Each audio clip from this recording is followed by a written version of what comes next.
اعوذ باللہ من الشیطان الرجیم بسم اللہ الرحمن الرحیم وبہ نستعین وہو خیر ناصر ومعین۔ ٹونیشیا کے ایک مشہور عالم دین ہے کہ جن کا نام ہے ڈاکٹر تیجانی سماوی۔ ایک دن ان کا مناظرہ ہوا یونیورسٹی آف بغداد کے ایک پروفیسر کے ساتھ کہ جن کا نام ہے پروفیسر منعم۔ یہ مناظرہ اس وقت کا ہے کہ جب ڈاکٹر تیجانی سماوی کا شمار اہل سنت کے جید علماء میں سے ہوتا تھا۔ ڈاکٹر سماوی نے ان سے یہ کہا کہ علی ابن ابی طالب علیہ السلام کو آپ لوگ رسول اللہ صلی اللہ علیہ وآلہ وسلم کے برابر سمجھتے ہیں، اور اس کی دلیل یہ ہے کہ آپ لوگ کبھی بھی ان کے نام کے آگے رضی اللہ تعالی عنہ یا کرم اللہ وجہہ نہیں لکھتے، بلکہ علیہ السلام یا علیہ الصلاۃ والسلام لکھتے ہیں، حالانکہ یہ آیت مبارکہ موجود ہے، ان اللہ وملائکتہ یصلون علی النبی یا ایھا الذین آمنوا صلوا علیہ وسلموا تسلیما، یعنی اللہ اور اس کے ملائکہ نبی پر درود بھیجتے ہیں، اے ایمان والو تم بھی ان پر درود و سلام بھیجو جیسے سلام بھیجنے کا حق ہے۔ اللہم صل علی محمد و آل محمد۔ تو ڈاکٹر سماوی نے کہا کہ ادھر تو فقط اور فقط نبی پر درود بھیجنے کا حکم ہے اور آل محمد کا تو تذکرہ ہی نہیں ہے۔ پروفیسر منعم نے جواب دیا کہ آپ نے درست فرمایا ہے کہ علی ابن ابی طالب علیہ السلام کے نام کے ساتھ ہم علیہ السلام یا علیہ الصلاۃ والسلام لکھتے ضرور ہیں، بلکہ ہم تو اہل بیت علیہ السلام میں تمام ہستیوں کے ناموں کے ساتھ علیہ السلام لکھتے ہیں۔ البتہ یہ اس لیے نہیں ہے کہ ہم ان کو رسول اللہ صلی اللہ علیہ وآلہ وسلم کے برابر سمجھتے ہیں، بلکہ ہمارا عقیدہ تو ہے ہی یہی کہ ہم رسول اللہ صلی اللہ علیہ وآلہ وسلم کو تمام مخلوقات میں سب سے افضل سمجھتے ہیں۔ اب جہاں تک رہی آپ کی یہ بات کہ ہم علیہ السلام کیوں لکھتے ہیں، تو وہ اسی آیہ مبارکہ کی وجہ سے ہے جو آپ نے خود ابھی پڑھ دی۔ تو انہوں نے تعجب سے پوچھا کہ وہ کیسے؟ انہوں نے کہا کہ کبھی آپ نے اس آیہ مبارکہ کی تفسیر پڑھی ہے؟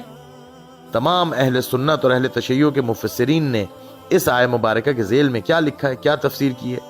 کبھی کتب احادیث اہل تشیع اور اہل سنت میں اس آیہ مبارکہ کے ذیل میں کیا روایات آئیں، کیا آپ نے کبھی وہ پڑھا؟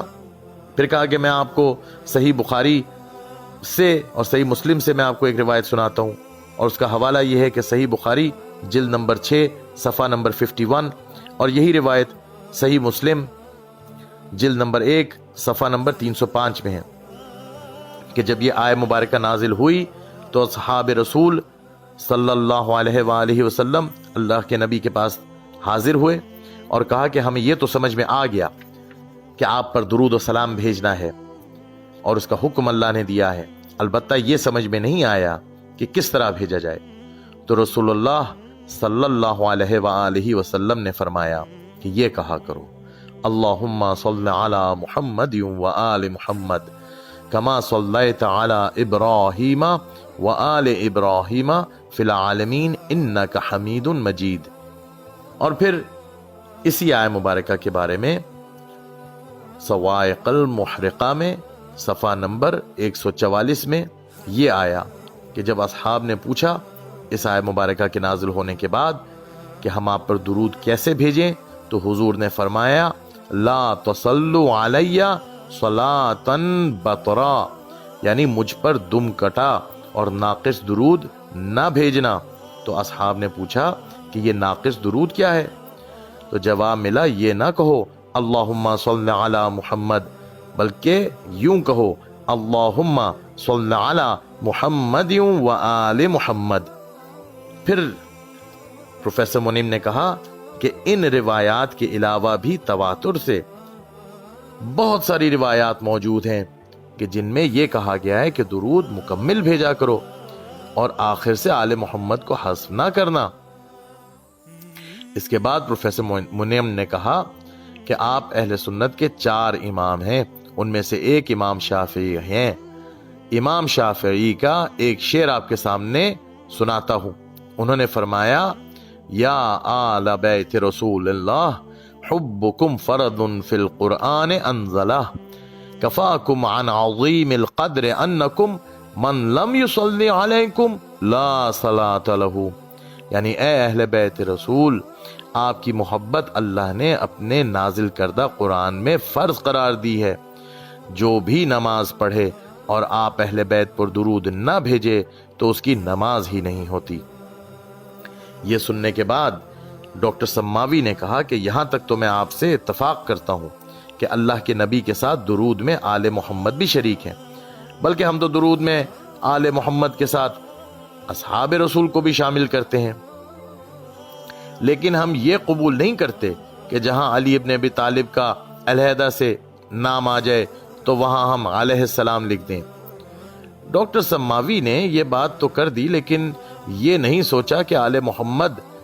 علیہ السلام کے لیے تو بے تحاشا روایات موجود ہیں، ان کو اللہ کے نبی کے ساتھ درود میں شامل رکھو، لیکن کہیں پر بھی اصحاب کے لیے بھی کوئی ایسی روایت موجود ہے کہ نہیں، یہ انہوں نے نہیں سوچا۔ بہرحال پروفیسر مونم نے ڈاکٹر سماوی سے پوچھا کہ کیا آپ صحیح بخاری کو مانتے ہیں؟ ڈاکٹر سماوی نے کہا کیوں نہیں مانتے، بلکہ ہم تو کہتے ہیں کہ اللہ کی کتاب کے بعد صحیح ترین کتاب صحیح بخاری ہی ہے۔ تو پروفیسر مونم نے کہا کہ اگر میں آپ کو صحیح بخاری میں دکھا دوں کہ علی ابن ابی طالب کے نام کے ساتھ علیہ السلام لکھا ہے تو پھر آپ کیا کہیں گے؟ پروفیسر سماوی نے کہا کہ ایسا ہو ہی نہیں سکتا، میں نہیں مان سکتا کہ صحیح بخاری کے اندر علیہ السلام لکھا ہو علی ابن ابی طالب کے نام کے ساتھ۔ تو پروفیسر مونم نے صحیح بخاری کھول دی اور دکھایا کہ یہ دیکھیے علی ابن ابی طالب کے نام کے ساتھ علیہ السلام لکھا ہوا ہے۔ اب یہ جو ڈاکٹر سماوی نے دیکھا تو اس کو دیکھ کر سٹپٹا گئے اور الٹ پلٹ کر کے اس کتاب کو دیکھنے لگے کہ یہ واقعی صحیح بخاری بھی ہے کہ نہیں، اور پھر دیکھ کے کہا کہ واقعی ہے تو صحیح بخاری ہی ہے۔ پھر پروفیسر مونم نے کچھ اوراق اور پلٹائے اور دکھایا کہ جہاں علی ابن الحسین کا نام لکھا ہے تو وہاں پہ بھی علیہ السلام لکھا ہے۔ اب ڈاکٹر سماوی نے کہا کہ میں مزید پریشان ہو گیا اور پھر دیکھنے لگا کہ یہ واقعی صحیح بخاری ہے یا میں کچھ اور کوئی کتاب پڑھ رہا ہوں، تو دیکھا کہ یہ مصر سے شرکت حلبی کی چھپی ہوئی ہے۔ مجھے یقین ہو گیا کہ واقعی یہ سب کچھ جو فرما رہے ہیں یہ درست ہے، اب میرے پاس ماننے کے علاوہ اور کوئی چارہ نہیں تھا۔ تو یہ تو تھا وہ مناظرہ جو ڈاکٹر سماوی اور پروفیسر مونم کے درمیان قرار پایا۔ لیکن حال ہی میں ایک عالم دین جو اپنے آپ کو شیعہ کہتے ہیں، اسی موضوع سے متعلق ایک بیان صادر کیا ہے، جس میں انہوں نے کہا ہے کہ شیعوں کو بہت برا لگتا ہے کہ جب وہ اہل بیت علیہ السلام کے ناموں کے ساتھ رضی اللہ تعالی عنہ کوئی بھی اگر لکھتا ہے، حالانکہ امام حسین علیہ السلام اس آیہ مبارکہ کے مصداق ہیں، یا ایتها النفس المطمئنہ ارجعی الی ربک راضیۃ مرضیہ، اور راضیہ سے مراد یعنی امام حسین علیہ السلام اللہ سے راضی، راضیہ، اور مرضیہ یعنی اللہ بھی ان سے راضی۔ اور پھر ایک حدیث قدسی پیش کر دی حضرت زہرا سلام اللہ علیہا کے بارے میں، ان اللہ یرضی لرضاہا، کہ اللہ تعالی سیدہ کے راضی ہونے سے ہی راضی ہوتا ہے۔ اب مولوی صاحب نے یہ کہا کہ جس کا لب یہ تھا کہ اللہ کی بارگاہ میں رضا اور رضوان کا ایک خاص اور بہت بلند مقام ہے، اگر اہل بیت علیہ السلام کے نام کے ساتھ رضی اللہ تعالی عنہ لکھ بھی دیا جائے تو کوئی حرج نہیں ہے۔ مولوی صاحب کی خدمت میں سوال کیے جاتے ہیں، 3 سوال کیے جاتے ہیں، اور وہ یہ: نمبر 1، کیا وہ جانتے ہیں کہ جب رضی اللہ عنہ لکھا جاتا ہے تو سنی شیعہ کے نزدیک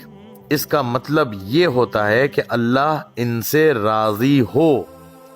یہ نہیں ہوتا کہ اللہ ان سے راضی ہے۔ نمبر 2، کیا یہ بھی جانتے ہیں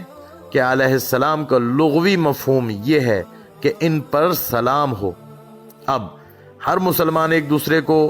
کہتا ہے السلام علیکم، تو کوئی بھی شخص کسی عام مسلمان کے نام کے آگے علیہ السلام لکھ سکتا ہے؟ اور پھر سوال نمبر 3، اور وہ یہ کہ یہ جو دلیل آپ نے دی ہے کہ چونکہ اللہ اہل بیت سے راضی ہے تو رضی اللہ ان کے نام کے آگے لکھنے میں کوئی حرج نہیں ہے، تو اسی دلیل کے ساتھ مولوی صاحب آپ یہ بتائیے کہ جتنا اللہ تعالی رسول اللہ صلی اللہ علیہ وآلہ وسلم سے راضی ہے تو اتنا اور کسی سے کوئی راضی ہے؟ اب اسی دلیل کے تحت مجھے یہ سوال آپ سے کرنا ہے کہ آپ یہ بتائیں کہ کیا رسول اللہ صلی اللہ علیہ وآلہ وسلم کے نام مبارک کے ساتھ بھی آپ رضی اللہ لکھنے کو درست مانتے ہیں؟ اللہم صل علی محمد و آل محمد وعجل فرجہم۔